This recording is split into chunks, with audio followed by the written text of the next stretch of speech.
তারপর একে একে আমাদের টিমের সবাই আসতে থাকে। এই হচ্ছে আমাদের ক্যাপ্টেন বিমলদা। তারপর সবাইকে নিজের সাইজ মতো জার্সি দেওয়া হয়। আমিও আমার পারফেক্ট সাইজে জার্সি পেয়ে যাই, তাতে আমি খুব খুশি হয়ে যাই, আমার মুখে হাসি দেখতেই পাচ্ছ।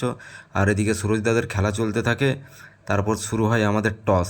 টসে আমরা হেরে যাই, তারা বলিং নেয় ও আমাকে ব্যাটিং করার সুযোগ দেয় ফার্স্টে। তারপরে শুরু হয় আমাদের মিটিং। ক্যাপ্টেন সবাইকে বলে যে ভালো করে খেলতে হবে এবং জিততে হবে। আর এদিকে সুরজদা খুব সুন্দর ব্যাট করে যাচ্ছিল, তার ব্যাটের কারণে প্রথম ম্যাচটা জিতে যায়। তারপরে আমাদের এদিকে ফটো সেশন শুরু হয়ে যায়, আমরা পোজ দিচ্ছিলাম, যে যার নিজের মতন করে কেত দিয়ে পোজ মারছিল। তারপরে এখানে আমি একটু ব্যাট নিয়ে কেতি মারছিলাম, যেটা আমার কোনো কাজ দেয় না, আমি ব্যাট করি না। এরপর শুরু হয়ে যায় আমাদের ম্যাচ। এই যে দেখতেই পাচ্ছ যে বিমলদা ও বিশালদা দুজন আমাদের ওপেনার ব্যাট করতে নেমে যায়। তারা দুজনে দুর্দান্ত ব্যাট করে, ঠিক আছে। কয়েকটা শট তোমরা দেখতেই পাচ্ছ।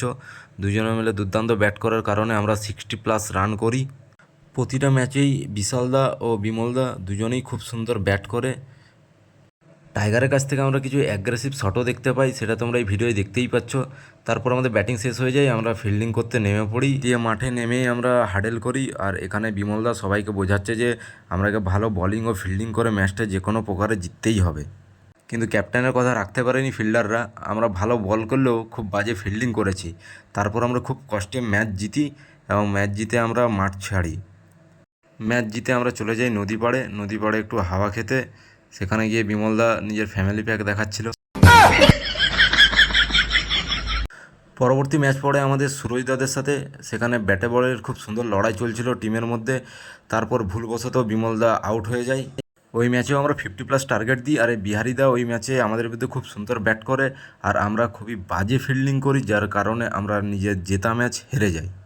তার পরের ম্যাচের ভিডিওটা করতে পারিনি, যেটা ডু অর ডাই ম্যাচ ছিল, টেনশনের কারণে করতে পারিনি। এটা হচ্ছে সেমিফাইনাল ম্যাচের ভিডিও, যেটা আশিস দাদের সাথে আমাদের খেলা পড়েছিল। সেখানে নানটাদা সুরজদা খুব সুন্দর বল করে, যার কারণে আমরা ম্যাচটা জিতে যাই। আমরা তাদেরকে 50 রানের টার্গেট দিয়েছিলাম। তারপর আমাদের ফাইনাল খেলা পড়ে সুজন দাদের সাথে। সেখানে আমরা প্রথমে ব্যাট করে তাদেরকে 52 রানের টার্গেট দিই।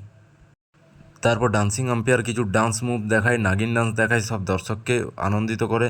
তারপরে আসে আমার পালা বোলিংয়ের। আমি মোটামুটি একটু অবদান রেখে দিই আর কি, নিজের টিমের প্রতি বল করে। গোটা টুর্নামেন্টে আমার এই একটাই ভিডিও আছে বোলিংয়ের। তো মোটামুটি আমি ভালোই বল করি, 5 রানের একটা ওভার দিই ফাইনাল ম্যাচে। তারপরে আমরা চ্যাম্পিয়ন হয়ে যাই। আর চ্যাম্পিয়ন হয়ে যাওয়ার পরে হালকা একটু সেলিব্রেশন হচ্ছিল।